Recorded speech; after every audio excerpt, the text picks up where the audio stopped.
Hi, I'm John Kenfield, family business mediator and solutionist. Welcome to talk number 10 in our series titled Common Causes of Family Business Conflict and How to Deal with Them. Today we're talking about behavioural issues.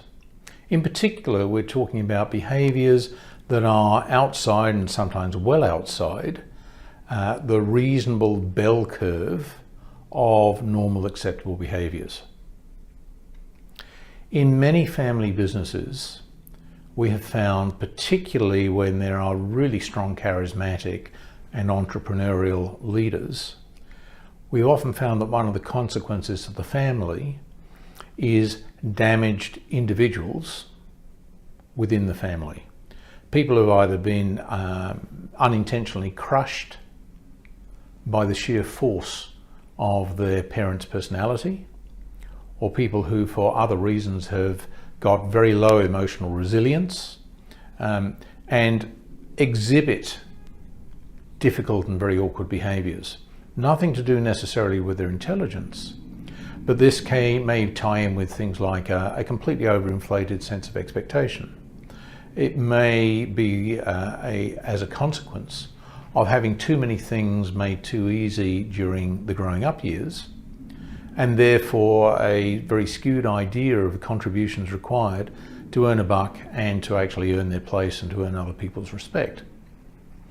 So what do you do when a family member, or maybe some family members, but usually it's just one, is acting in such a way that is causing massive family dysfunction? Where sometimes mother will come in and support that one person who appears not to be able to save themselves from taking themselves over a cliff. And that can create massive rifts in the family, particularly with older parents, between mother and father, matriarch, patriarch, and siblings who are being groomed, or perhaps not being groomed, to ultimately take over the business, who are seeing the impossibility of working with that sibling who is promised a share in the business or a job for life, and yet they simply don't behave in a way that is tolerable within a business context. Well, what is the solution for something like this?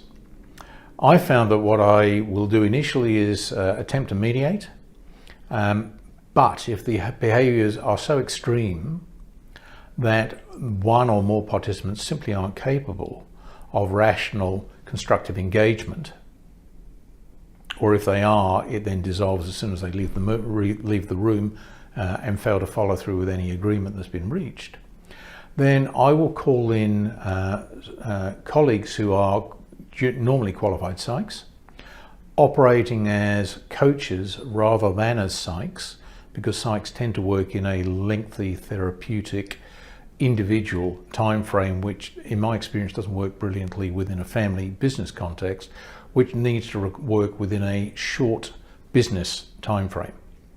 And I get them to work on preparing that individual to at least engage in a plan for their future and how that's going to impact the rest of the business.